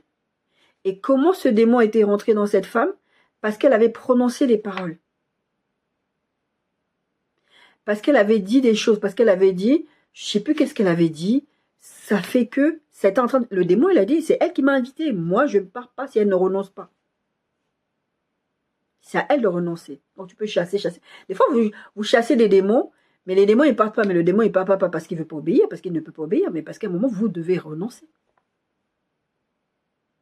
On va vous dire des trucs de, oui, dans cette famille, les femmes ne se marient pas, il y a des paroles qui ont été prononcées. Moi, le jour où on m'a expliqué, dans votre famille, les femmes ne se marient pas, c'est pour ça que tu vois ci, c'est pour ça que tu vois ça. J'ai renoncé, j'ai brisé, j'ai dit c'est fini, ça s'arrête. Aux générations qui ont fait des... Enfin, je m'en fiche de qui a fait ça. Je ne veux pas, ni moi, ni ma soeur. On va se marier, on va avoir des mariages équilibrés. Vous devez renoncer et les briser, ces paroles-là. Une autre histoire aussi, je ne sais plus, je crois que c'est Pasteur Ngawala qui expliquait ça, qui disait, il y a une fille, elle ne se mariait pas, elle ne comprenait pas, mais parce qu'elle avait prononcé des paroles. Elle avait dit, moi, je ne me marierai jamais. Des fois, dans une blessure émotionnelle, quelqu'un vous a trompé, vous a trahi, vous a fait quelque chose. Moi, j'aurai jamais d'enfant, moi, je me marierai jamais. Et c'est des paroles que vous prononcez. Vous en mangerez les fruits. Et quand vous vous mariez, vous comprenez pas pourquoi vous ne faites pas d'enfant. C'est pas que vous êtes stérile, c'est pas que vous êtes infertile, c'est parce qu'infertile et stérile, c'est pas la même chose. Infertile, c'est que vous avez des difficultés à faire des enfants, il faut parfois de l'aide médicale à assister, etc. Stérile, c'est que vous ne pouvez vraiment pas en faire. Avec Dieu, tout est possible, petite parenthèse. En tout cas, vous ne pouvez pas prononcer ce genre de paroles-là. Vous êtes dans votre foyer, vous ne comprenez pas. Pourquoi il n'y a pas d'enfant qui vient? Pourquoi il ne s'est pas passé ici? Pourquoi est-ce que j'ai toujours ce genre de problème? Mais vous oubliez qu'un jour, vous avez prononcé des paroles. Vous devez briser tout ce que vous avez fait avant. Si vous vous en souvenez, demandez même à la limite au Saint-Esprit de vous rappeler des paroles que vous avez prononcées qui font peut-être des blocages dans vos vies. Parce que je suis sûre aujourd'hui que si vous faites le récapitulatif des choses que vous vivez, des attaques que vous vivez, c'est pas juste des attaques de tous les jours, des choses qui se passent. Ouais, on est en train on a serré mon ventre, ah, c'est Dieu qui m'a rendu stérile. Non, c'est des paroles que vous avez prononcées. Parlez la vie. Brisez ces chaînes-là. Il y a des démons qui rentrent dans vos vies parce que vous les avez acceptés. Moi, quand le diable vient m'attaquer chez moi, quand il commence à venir parler des choses, il commence à dire des choses, je lui dis dégage. Je veux pas entendre tes paroles. Je veux pas entendre, mais tais-toi, mais tais-toi, mais tais-toi. Je veux pas t'entendre parler. Quand vous allez écouter certaines délivrances, vous avez des ministères, des fois, je me pose des questions, ils sont en train d'écouter les démons parler. Bon, dans des cas spécifiques comme ça, où on explique des choses, c'est parce que Dieu permet. C'est comme Jésus, il a parlé avec le démon, il a dit chez Légion, d'accord? Mais c'est pas pour faire des entretiens d'embauche avec les démons. Vous n'avez pas besoin que le démon vous raconte sa vie. Il a dit ce qu'il avait à dire. Vous avez appris ce que vous avez appris. Peut-être que Dieu a permis que le démon parle et que vous vous rendiez compte de la situation par la bouche du démon. Mais c'est pas être là pour écouter, c'est quoi ta généalogie, tu t'appelles comment, tu as quel âge, combien de temps c'est sur la terre, mais on s'en fiche. C'est pas ça le plus important. Et les démons qui sont là, des fois, ils s'attachent à vos vies parce que vous avez tenu des propos. Ah, j'arrive pas à faire d'enfant. C'est bizarre, hein. Moi, à chaque fois que j'essaie de trouver un travail, j'ai toujours que des contrats temporaires. Mais un jour, vous avez parlé quelque chose, vous ne vous rendez pas compte que maintenant, vous êtes en train d'en manger les fruits. La mort et la vie sont au pouvoir de la langue. Quiconque l'aime en mangera les fruits. C'est juste que vous ne vous rendez pas compte. Adam et Ève, quand ils étaient dans le jardin, ils ne se rendaient pas compte qu'ils en aimaient le fruit de la mort. Ils ne s'en sont pas rendus compte. Satan les a piégés. Vous aussi, probablement que vous ne vous rendez pas compte de ça et que vous vous faites piéger. Éphésiens 4, 26, 27, 29, 32. Si vous vous mettez en colère, ne péchez point, que le Seigneur ne se couche pas sur votre colère. Quand on se met en colère, souvent on a des choses à dire. Encore une fois, je me retiens beaucoup parce que je sais que quand je suis en colère, Je dis toujours, il y a une seule personne sur cette terre qui arrive à me faire péter les plombs. Et même encore, cette personne, c'est pas tout le temps que je pète les plombs. Parce que déjà, c'est pas dans mon tempérament. Mais en tout cas, cette personne a la faculté de dire quelque chose qui va me faire péter les plombs. Mais je suis obligée de faire attention à ce que je dis. Je n'y arrive pas toujours, mais je suis obligée de faire attention à ce que je dis. Que le soleil ne se couche pas sur votre colère. Parce que quand vous êtes en colère, vous avez tendance à... De toute façon, t'es bête. Ma grand-mère, je vous parle régulièrement de ma grand-mère. Ma grand-mère, quand on était jeunes adultes, un jour, elle nous a dit, parce que je sais plus, c'est devenu tellement une expression courante. Ah, mais t'es bête. Oh, mais t'es bête. Et ma grand-mère nous a dit, mais pourquoi vous dites des choses comme ça? Vous êtes des enfants de Dieu, vous... Enfin, elle n'avait pas dit ces mots-là, mais c'était ça que ça voulait dire. Parler la vie. Comment tu peux dire à ton enfant qu'il est bête? Ton enfant, ah, toi, t'es bête. Toi, tu vas arriver à rien dans la vie. Moi, j'ai entendu des propos. Et puis, même en grandissant spirituel, je me suis dit, mais qui dit des choses comme ça à son enfant? Ou à son neveu ou à sa nièce? Parce que moi aussi, j'ai eu un oncle qui m'a dit, qui a tenu de ce genre de propos. Oh, mais toi, tu vas finir avec la pipe. J'avais quel âge même quand il m'a dit ça? J'avais même pas 10 ans. Les pagnes autour de la table dans les bars. Tu vas passer son temps là-bas. Et quand j'ai grandi, je me suis dit, mais qui dit des choses comme ça à un enfant? Vous devez parler la vie pour vous-même, pour les autres. C'est pour ça que votre bouche, elle doit être faite pour bénir. Vous ne devez pas laisser qui que ce soit ou vous-même être source de mort.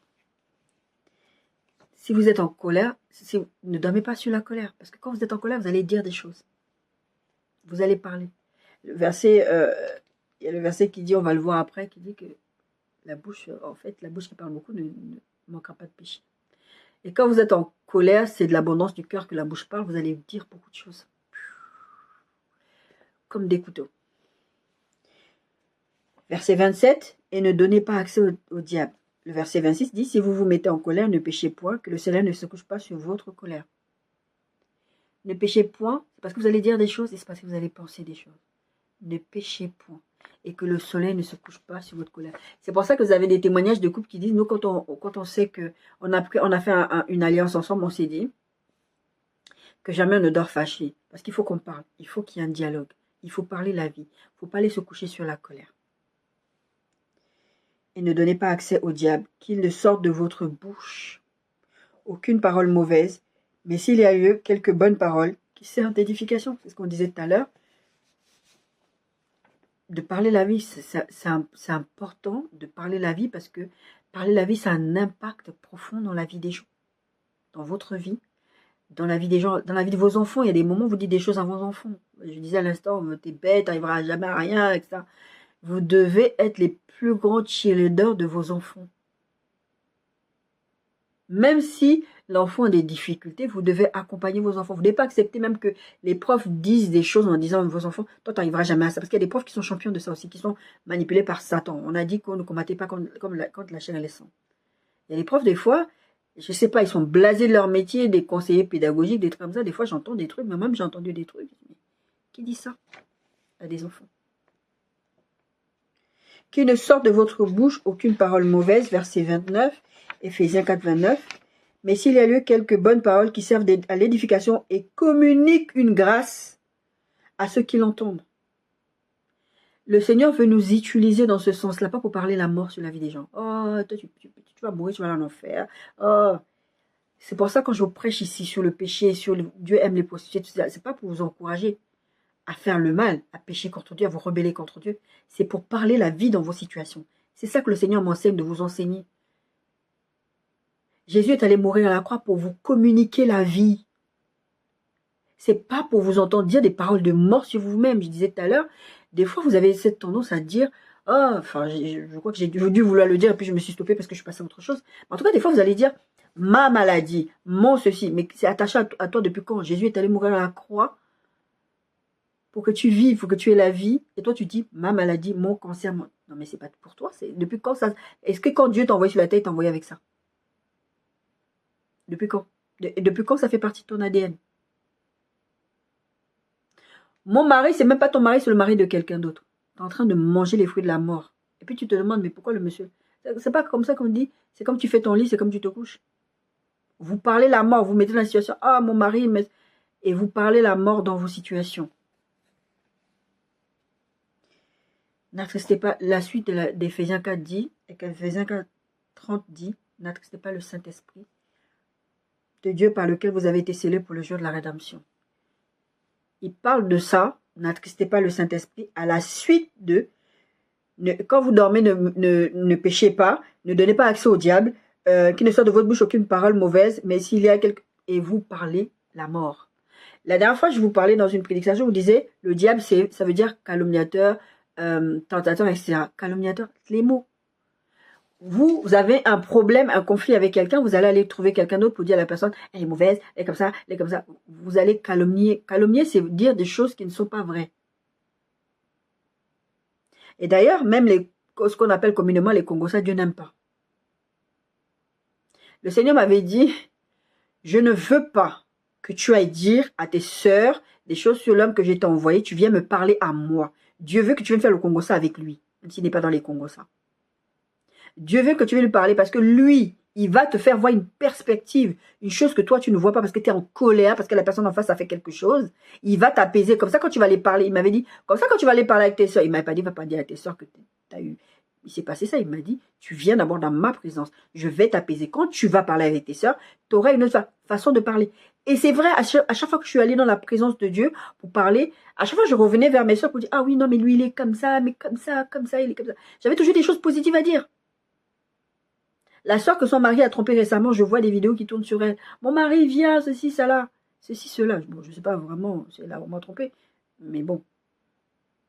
Apparemment, oui. Mais je vois comment elle traite son mari avec respect, avec révérence, avec beaucoup d'amour. Elle parle la vie dans son couple. Et Dieu récompense ça. Le fait que tu parles la vie, Dieu va le récompenser. La Bible le dit, toutes ces choses de la bouche, ne faites pas ci, ne calomniez pas, que des paroles de grâce sortent de votre bouche. Pourquoi? Parce que, en fait, si toutes ces choses-là, vous ne les faites pas, vous allez attrister le Saint-Esprit. Vous ne pouvez pas attrister le sceau de Dieu, enfin, par lequel vous êtes scellés pour le jour de la rédemption. Le Saint-Esprit habite en vous et vous en fichez de ce que le Saint-Esprit vous dit, mais ne parle pas comme ça. Moi, souvent, les gens me disent, mais comment ça le Saint-Esprit te parle? Mais je suis un enfant de Dieu, le Saint-Esprit habite en moi. Donc bien sûr qu'il me parle. Mais parce que je veux qu'il me parle.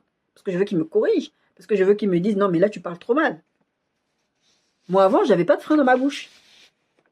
Quand j'étais plus jeune, l'âge adulte, avant que je donne ma vie au Seigneur, j'avais pas de frein. J'avais un truc à te dire, je te le disais. J'allais te faire pleurer, je m'en foutais.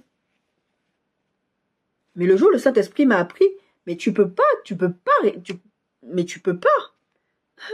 Et je dis, quand je parle avec ma soeur tous les jours, qui me raconte, parce qu'elle est dans le milieu médical, ma petite soeur, et quand elle me raconte ses déboires, mais vraiment, j'ai mal pour elle, mais tout le temps, je suis obligée de lui dire. Mais je pense qu'à un moment, elle doit se dire, mais j'en ai marre, c'est bon, dans l'enfant de Dieu, c'est bon, ça n'excuse pas tout.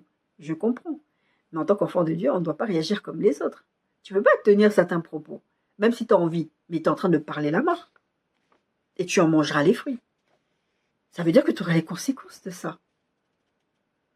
Que toute amertume, toute animosité, toute colère, toute clameur, on a vu au début du verset que toute colère, la colère ne te couche pas sur la colère. Toute clameur, toute calomnie, on a parlé de le calomniateur, c'est le diable. Toute clameur et toute espèce de méchanceté disparaissent du milieu de vous. Et le Saint-Esprit qui habite en vous, comment vous pouvez vous comporter comme les enfants du diable? Soyons bons les uns envers les autres, compatissons-vous, pardonnons réciproquement comme Dieu vous a pardonné en Christ. Colossiens 4,6. Que votre parole soit toujours accompagnée de grâce, assaisonnée de sel, afin que vous sachiez comment il faut répondre à chacun. La langue, mes bien-aimés. Jacques 3, 1, 18 parle de la langue. Ce petit membre qui peut faire beaucoup de dégâts. Je vous disais, vous pouvez bâtir quelqu'un. Vous pouvez bâtir des ponts. Vous savez, à l'époque, quand j'ai été mise en invalidité, au début, j'avais la CRAMIF, c'était à l'époque la CRAMIF, maintenant c'est la Sécurité sociale directement. La CRAMIF, qui était un pôle de la Sécurité sociale, me payait une partie et mon entreprise me paye un complément. Et à l'époque, quand j'ai fait cette demande-là, on me payait tous les 3 mois. La complémentaire me payait tous les 3 mois. Donc tous les mois, c'était impossible parce que j'avais la petite comment on fait. Tous les mois, c'était galère. Il fallait emprunter de l'argent, je ne savais même plus. Enfin, j'avais toujours du mal, je ne savais pas comment faire. Et puis petit à petit, j'ai commencé à grandir spirituellement. J'ai donné ma vie au Seigneur, j'ai commencé à grandir spirituellement. Il y a des principes que j'ai commencé à comprendre, etc. Et le Seigneur a commencé à intervenir. Un jour, j'avais appelé ces gens-là de ma prévoyance et je leur ai dit, écoutez, est-ce que ce ne serait pas possible que je sois payé au lieu de payer tous les 3 mois? Parce que effectivement, quand l'argent arrive tous les 3 mois, tu te dis, ah ouais, tu as un gros montant qui arrive, c'est bien. Mais non, parce qu'en fait, tu es déjà endetté ailleurs. Tu dois l'argent que tu as côté à gauche, à droite, en fait, tu te retrouves dans une situation, c'est compliqué, quoi. Tu dois rembourser ça. Finalement, tu n'as pas d'avance tant que ça. Tu peux même pas mettre de l'argent de côté. Et donc, j'avais appelé ce monsieur à l'époque qui me suivait et je lui ai dit, écoutez, il m'a dit non, bah non, c'est comme ça. C'est nos contrats qui sont comme ça. Nous, c'est tous les 3 mois. Je lui dis, je commence à marcher et grandir spirituellement, à comprendre certains principes, à parler avec le Saint-Esprit et à me rendre compte que le Saint-Esprit habite en moi, il faut que je demande conseil à lui, il faut que je l'aille consulter lui quand j'ai des difficultés comme ça. J'ai dit, écoute, Saint-Esprit, tu as vu cette situation, regarde comment je fais, il faut que tu interviennes, touche le cœur de la personne. Enfin, je sais que les contrats sont comme ça, mais toi, il n'y a rien qui t'est impossible à toi, Seigneur, etc. J'ai pris. Et puis, un jour, le Saint-Esprit me dit, rappelle-les. Mais je ne sais plus combien de mois après. Il dit, rappelle-les maintenant aux gens. Je rappelle le même monsieur, je lui dis, écoutez, voilà, est-ce que c'est possible? Ah oui, vous nous envoyez juste une lettre, etc. Et ils m'ont commencé à me payer tous les mois depuis ces temps-là. Une autre fois encore, le même monsieur, il me demande un papier. Parce qu'en fait, quand on vous paye votre complément de pension alimentaire, votre rente, donc, il y a des papiers que vous devez envoyer régulièrement. Il me demande un papier qui s'appelle avis fiscal ou je ne sais plus trop quoi. Mais c'est pas le papier des impôts. C'est vraiment un papier bien spécifique que c'est la sécurité sociale qui te donne ça. Et je ne savais pas c'était quoi. Parce qu'on ne m'avait jamais encore parlé de ça. Et la sécurité sociale, je ne savais même pas c'était un avis fiscal. Je ne sais plus comment ça s'appelle. Mais il y a fiscal après. Et ce monsieur m'appelle et me demande ça. Et je dis à ce monsieur, je ne sais pas ce que c'est. Moi, je suis quelqu'un, quand vous parlez avec moi au quotidien, j'ai une voix toute douce, je parle doucement, je ne crie pas sur les gens. Même quand quelqu'un s'énerve face à moi, souvent, je casse les conflits parce que je parle très, très doucement. Parce qu'avant, je parlais très, très fort. Et j'avais un collègue à l'époque qui m'avait dit, à l'époque, j'étais possédée, qui m'avait dit, mais en fait, tu donnes l'impression d'être agressive. J'ai dit, non, c'est pas que je suis agressive. Quand je parle, je suis passionnée. Et à cette période-là, à l'époque, je n'étais pas encore enseignant, je commençais à baisser ma voix, à parler doucement pour pas donner l'impression que je suis agressive. Parce que je vous donnerai le verset. Quand tu donnes l'impression à quelqu'un que tu es énervé, que tu es excité, la personne va s'exciter derrière. Le ton que tu vas utiliser, et je dis ça toujours au père de ma fille, je dis ça à ma fille, je dis, en fait, tu peux me dire exactement ce que tu es en train de me dire, la même chose, mais tu utilises un ton différent, ça va changer toute la donne.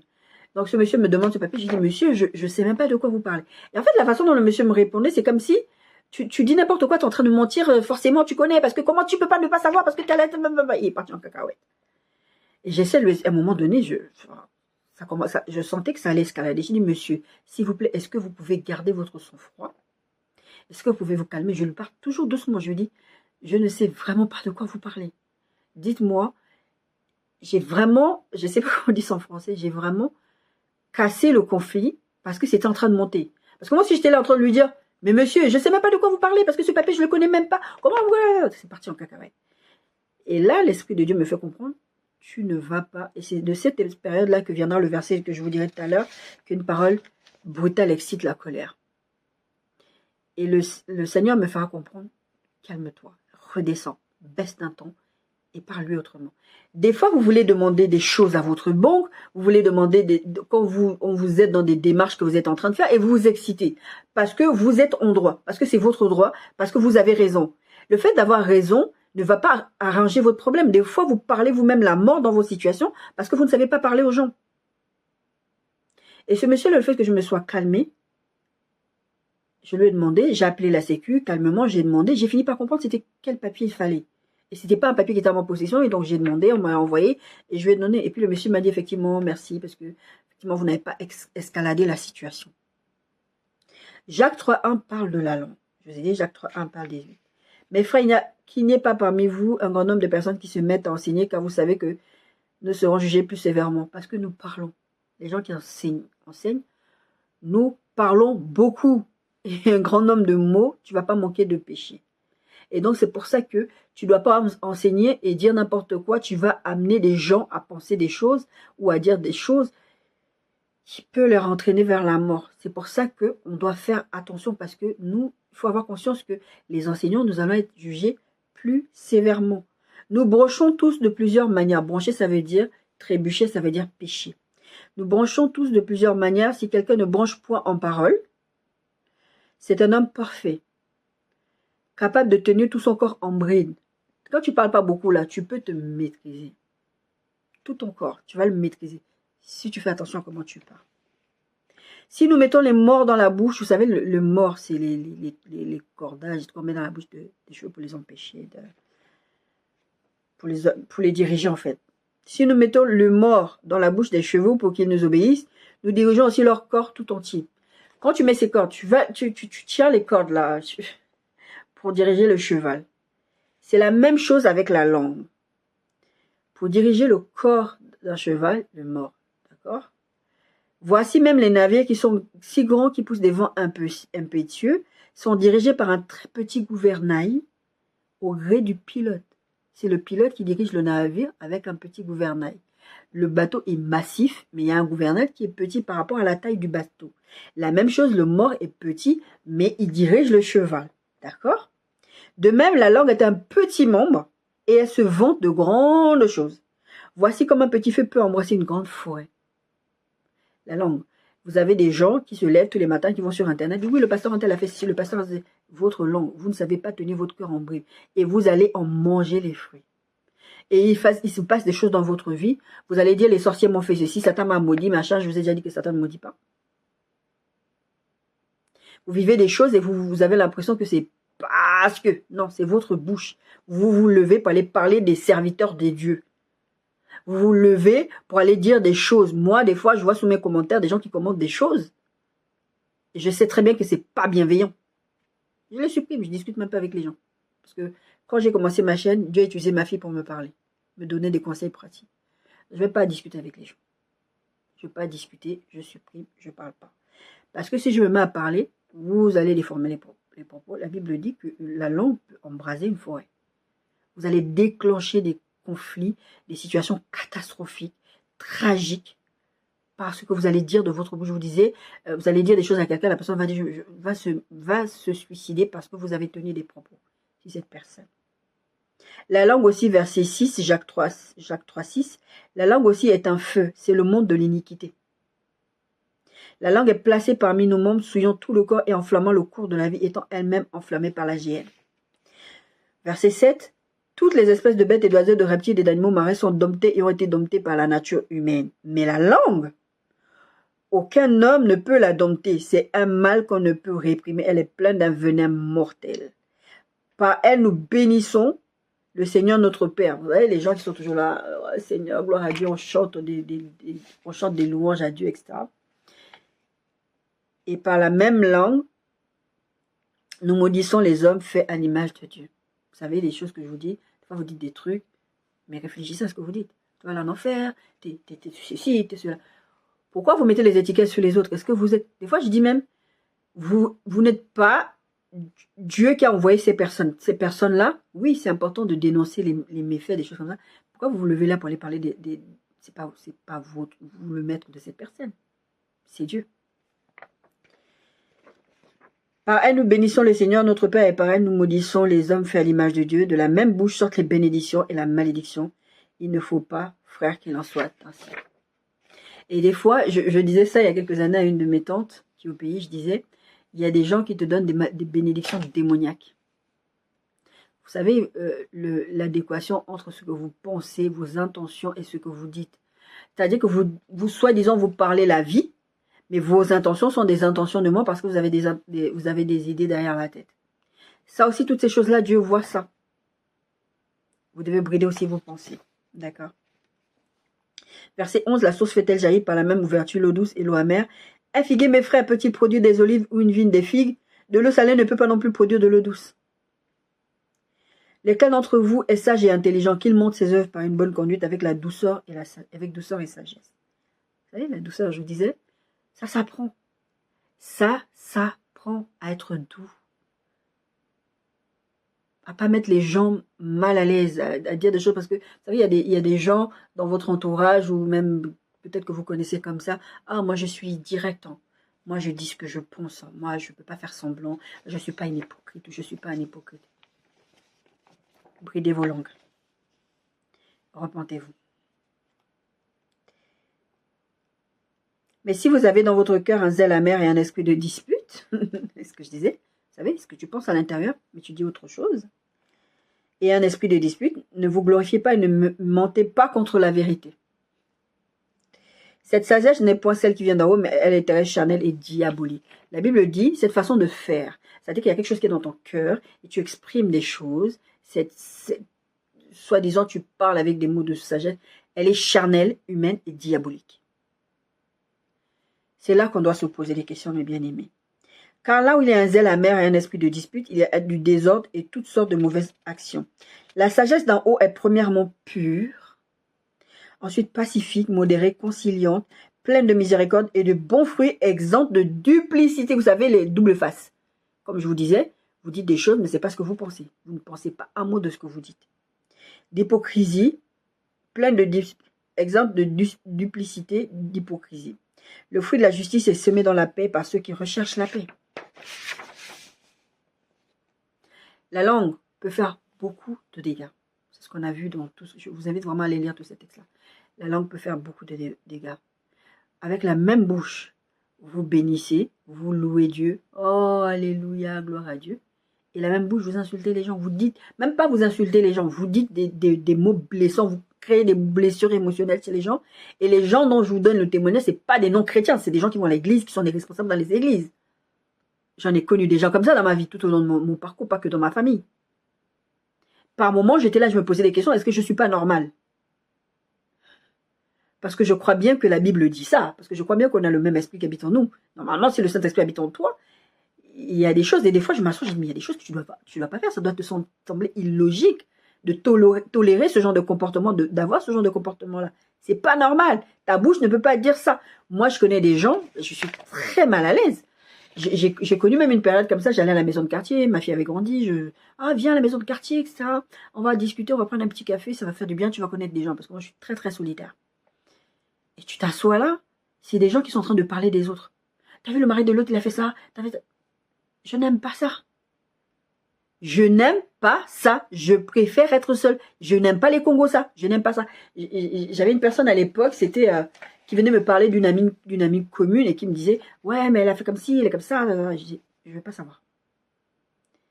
J'ai souvent eu des problèmes avec les gens parce que quand quelqu'un vient me parler de quelqu'un, je disais, je ne veux pas savoir si tu as un problème avec la personne, je veux parler avec la personne. Encore une fois, moi, je n'ai pas de compte à rendre à un être humain, j'ai des comptes à rendre à Dieu. C'est pas, je veux pas manger les fruits des bêtises que vous dites. Ma soeur, une de mes, enfin, j'ai pas qu'une soeur, j'ai deux sœurs. J'en ai une avec qui je ne suis plus en contact malheureusement. Je prie que le Seigneur un jour restaure cette famille. Et elle venait chez moi parce qu'on connaît l'attitude des parents, on sait ce qui se passe, on sait. Elle venait tenir des paroles de malédiction dans ma maison sur les parents. Et un jour, le jour s'est éclaté avec ma maman, j'ai dit à ma maman, mais voilà ce qui se passe. Et moi, je lui disais, ça, je ne tolère pas ça chez moi. Je ne veux pas manger les fruits de la malédiction parce que toi, tu viens dire des choses, même si ce que tu dis, il y a un fond de vérité. Je ne veux pas entendre ça chez moi parce que je ne veux pas être complice de toi. Parce que je ne crains pas l'homme, je crains Dieu. Tu ne peux pas venir chez moi et dire, les parents ceci, c'est des sorciers, c'est des machins, et je vais te laisser dire ça. Ça, je ne tolère pas. Vous pouvez demander à tous ceux qui me connaissent, ils vont vous dire, Nadia, il y a des choses que tu ne fais pas chez elle. Il y a des musiques que tu ne mets pas chez moi, il y a des choses... Non, tu fais chez moi, tu ne fais pas ça. Parce que je n'ai pas la crainte de l'homme, j'ai la crainte de Dieu. Tu ne viens pas insulter, dire du mal de quelqu'un sous mon toit et je vais te tolérer faire ça. À un moment donné, la Bible dit que ce sont les violents qui s'emparent du royaume des cieux. On doit être violent avec nous-mêmes. On doit être violent avec les gens qui nous entourent. Nos oreilles, ce ne sont pas des poubelles. Vos bouches, là, ce ne sont pas des poubelles. Vos bouches peuvent détruire des gens. Comment vous... C'est quoi? Surtout les femmes. Je me suis même rendu compte qu'il y a des hommes avant. Ecclésiaste 10, 12, 14. Les paroles de la bouche de sage sont pleines de grâce. On a vu tous les versets qui parlent de ça. Nos paroles doivent être assaisonnées de sel et pleines de grâce. Mais les lèvres de l'insensé causent à sa perte. La Bible dit que la femme sage bâtit sa maison et l'insensé la détruit de ses propres mains. Comment elle fait ça? Les femmes. Mon mari, il est comme ça, il fait ça, il se lave pas, il fait pas. Vous allez casser votre mari. C'est ça que le Saint-Esprit me disait. Et d'ailleurs, à l'époque, quand le Saint-Esprit me donnait cet enseignement, il me disait, mais c'était avant le mariage. C'était pour me préparer au mariage. Il me donnait ce verset de la femme insensée qui détruit sa maison de ses propres mains. Vous allez parler votre mari dehors. Le Saint-Esprit me dit, non, tu dois avoir venu me parler à moi. Tu ne peux pas aller parler dehors. Tu es en train de tout détruire par ta bouche. La vie et la mort sont au pouvoir de la langue et quiconque en aime les fruits la mangera. Si tu t'assois là, tu te dis, mon mari il est comme ça, mon mari fait ceci, ma femme elle est sale, ma femme elle m'a trompé. Vous devez couvrir. Je ne vais pas venir en détail sur toutes ces choses, mais en tout cas, vous devez faire attention. L'insensé, les lèvres de l'insensé le causent à sa porte. Des fois même vous parlez des choses que Dieu vous donne dans le secret sur quelqu'un. Dieu va te dire, telle personne est dans tel péché pour que tu pries. Tu vas aller raconter à tout le monde que Dieu m'a montré que cette personne est comme ça, comme ça, comme ça, comme ça. T'es un insensé. T'es un insensé. Repens-toi. Le commandement des paroles de sa bouche est folie et la fin de son discours est une méchante folie. L'insensé, verset 14 d'Ecclésiastes, multiplie les paroles, l'homme ne sait point ce qui arrivera et qui lui dira ce qui sera après lui. Bonne interrogation. Qui va venir te dire, puisque de toute façon tu n'écoutes pas, tu parles pour détruire. Proverbe 10, 18, 21. Celui qui dissimule la haine a des lèvres menteuses. Parce que je disais tout à l'heure, le zèle amer, là, que vous avez dans le cœur, des fois, vous ne dites des paroles autres que c'est dans votre cœur, c'est du zèle amer.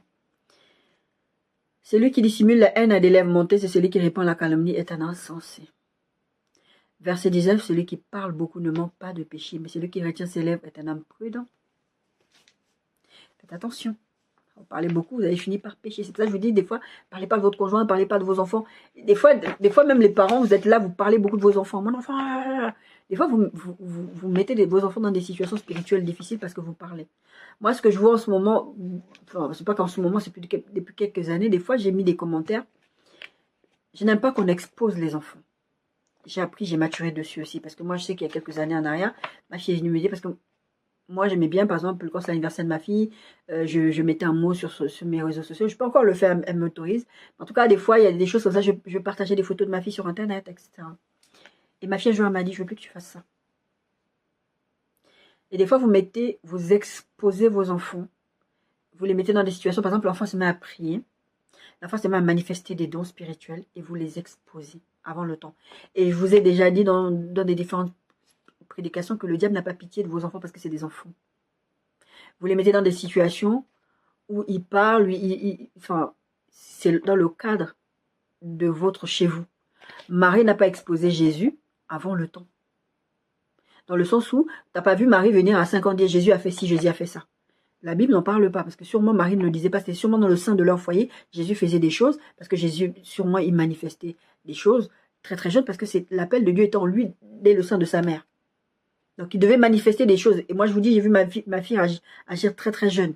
Mais je ne vais pas l'exposer, ma fille. Des fois, je vois des enfants prêcher, dire des trucs, et tu vois la puissance de Dieu agir à travers ces enfants-là. Mais il s'est exposé sur les réseaux sociaux.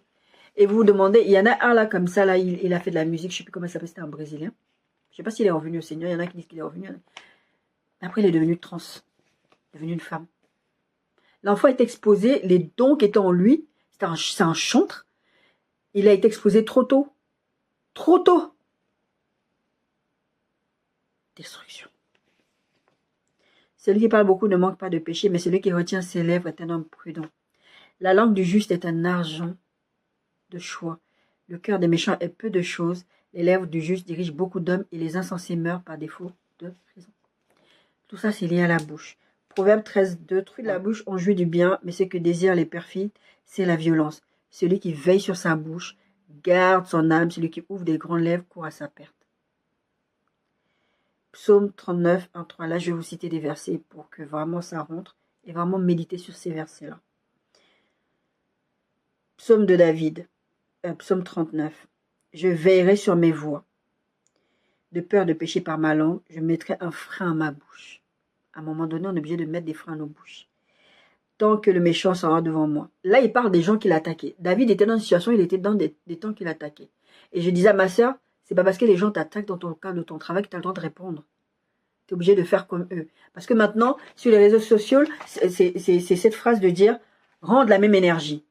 Parce que moi, je pense qu'il y a des gens, ils exagèrent parce qu'on ne leur rend pas la même énergie. Non, vous êtes des enfants de Dieu. On ne combat pas la chair ou le sang. Tu peux pas rendre la même énergie. Ouais, parce que les gens, quand tu leur rends la même énergie, maintenant, ils sont dégoûtés parce que tu leur rends la même chose que ils te font. On n'est pas censé rendre la même énergie. D'accord? David dira, de peur de pécher par ma langue, je mettrai un frein à ma bouche tant que le méchant sera devant moi. Il parle du méchant. Il parle du méchant. Il parle pas de quelqu'un qui ne lui a rien fait. Ou... Non, non, il parle du méchant. Il dit, il faut que je se taise devant le méchant. D'ailleurs, c'est le Seigneur qui disait, en fait, en gros, taisez-vous. Gardez le silence. Gardez le silence. Moi, j'ai vécu des situations de ma vie, le Seigneur m'a dit, ah non, ennemi, garde le silence. Tais-toi. C'était dur. Il faut le faire. Parce que Dieu, derrière, il est en train de travailler. Je suis resté muet dans le silence, je me suis tue, quoique malheureux, et ma douleur n'était pas moins vive. Je devais me taire, je suis resté, je me suis tue. Je souffrais, hein, mais je me suis tue. La douleur n'était pas moins vive, j'avais pas moins mal parce que je parlais pas. Moi, les gens qui me disaient, mais non, mais tu souffres pas, déjà, parce que si tu souffrais, tu l'aurais exprimé avant. J'avais un moniteur, une auto-école où j'allais avant, comme ça, il faisait des trucs, et comme il voyait que je réagissais pas, un jour, j'ai réagi, j'ai dit, mais ça suffit, ça fait plus d'1 an et demi, 2 ans que vous me faites la misère. Oh ouais, non, c'est faux. Parce que si c'était 2 ans qu'on te fait ça, mais t'allais réagir avant. Mais non, je me suis tue. Mon cœur brûlait au-dedans de moi, un feu intérieur me consumait. Il voulait parler, il voulait répondre. Et la parole est venue sur ma langue. Je reste muet, je n'ouvre pas la bouche car c'est toi qui agis. C'est toujours Dieu. La vie et la mort sont au pouvoir de la langue. Je pense, quand je vous disais tout à l'heure l'exemple avec ma famille, je ne pense pas à moi, je pense à Dieu. David a dit, car c'est toi qui agis. Moi, je ne crains pas les hommes, je crains Dieu. C'est à Dieu que j'ai affaire, c'est pas aux hommes. Je m'en fiche que vous pensez que je suis bête, que je suis je sais pas quoi. Je m'en fiche, je crains Dieu. Proverbe 15:1. Ça, c'est sur mes... Si vous allez sur mes réseaux sociaux, vous verrez que ce verset est écrit. Une réponse douce calme la fureur, mais une parole dure excite la colère. Ce que je vous explique tout à l'heure par rapport au monsieur. Si j'avais escaladé la situation, j'aurais pas obtenu la réponse. Des fois, vous allez dire, ouais, c'est mon droit le plus absolu, on a le droit de me répondre, c'est illégal. Il y a des gens, ils vont vous faire traîner vos dossiers parce que vous leur parlez mal, parce que vous êtes en droit, parce que vous êtes énervé, parce qu'on vous a mal livré. Même quand moi, j'ai des problèmes de livraison dans mes colis, je vais toujours appeler, bonjour, excusez-moi, je vais parler doucement. Et mes problèmes sont souvent réglés. La postière, je parle gentiment, j'ai des paroles assaisonnées de sel, avec beaucoup de grâce. Et les gens, je vous dis, ça m'est déjà arrivé, je vais chez ma dentiste un jour, et il y a quelqu'un qui a parlé de moi à ma dentiste. Je ne sais même pas de qui il s'agit cette personne. Et cette personne a donné un bon témoignage de moi et c'était même pas une chrétienne. Une autre fois aussi, il s'est passé quelque chose avec un taxi et quelqu'un a pris le taxi et a parlé au taxi de moi. Je ne suis pas quelqu'un de parfait. Parce que j'assaisonne mes paroles de sel et de grâce. Je fais attention. Je ne suis pas parfaite, mais je fais super attention. Je suis désolée, ce message est un tout petit peu long, mais c'est important. Ces versets-là, c'est important que vous méditiez dessus. Vous allez avoir des situations dans vos vies qui vont se débloquer parce que vous allez faire attention à ce que vous faites avec votre bouche. Vous allez vouloir bâtir les gens, bâtir vos familles. Il y a des situations qui vont se régler dans votre vie parce que vous allez faire attention, que vous devez faire attention à vos bouches. Il y a des situations qui ne vont pas se régler, mais ce n'est pas votre problème, c'est le problème de Dieu. Vous êtes des enfants de Dieu. Psaume 141:3. Éternel, mets une garde à ma bouche, veille sur la porte de mes lèvres. Les deux versets là, je disais l'autre que c'était l'autre verset de Proverbe 13, mais ce n'était pas celui-là. C'était Proverbe 15:1, Psaume 141:3 qui sont mes deux versets. Que vraiment, c'est des versets qui sont importants pour moi, surtout dans le cadre du ministère, de vraiment faire attention à ce que je dois dire.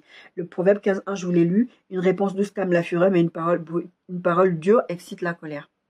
Même si vous avez raison, vous n'êtes pas obligé d'être dur. Vous n'êtes pas obligé de vous exciter. Et Psaume 141:3 dit, Éternel, mets une garde à ma bouche, veille sur la porte de mes lèvres. Psaume 71:8, que ma bouche soit remplie de tes louanges, que chaque jour elle te glorifie.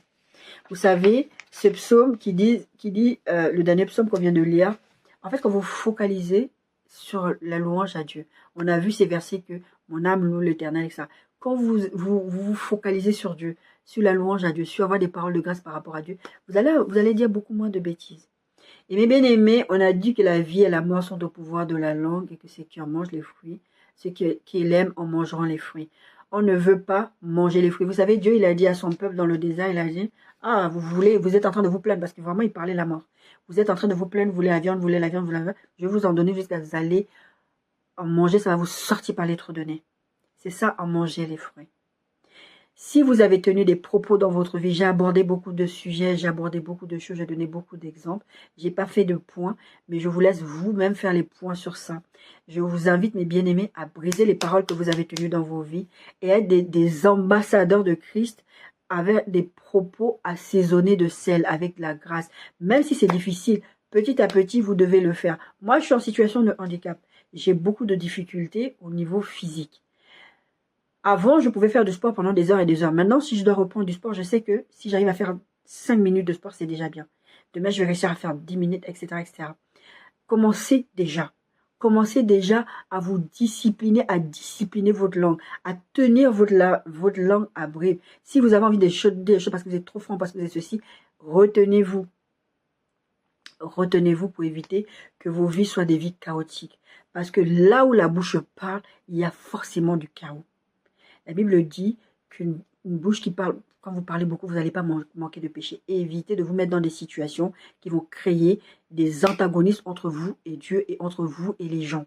Il y aura toujours des situations où vous allez avoir affaire à des gens qui veulent vous pousser à agir. Le diable va vous pousser à agir. Moi, ça m'est déjà arrivé, je vous parlais de jeûne la dernière fois, ça m'est déjà arrivé des situations où je suis en plein jeûne, je fais attention, il y a quelqu'un qui va venir, et puis tu vas exploser, tu vas dire, oh, mais en plus j'ai tant de jeûne. Parce que le but du diable, c'est d'amener à perdre la connexion avec Dieu, comme je vous disais la dernière fois, mais surtout à parler. Et quand tu vas parler, ça va entraîner des choses. Tu vas en manger les fruits. Et comme j'ai dit, si vous avez tenu des propos dans votre vie, je ne me marierai jamais, je divorcerai, vous avez tenu des mots, brisez ces paroles-là. Brisez ces paroles-là et commencez à parler la vie déjà dans votre tête, dans votre âme. Et mettez des louanges à Dieu, parlez à Dieu, lisez la Bible, lisez des psaumes, lisez des choses qui vont vous empêcher, qui vont vous éviter de parler la mort. Soyez bénis.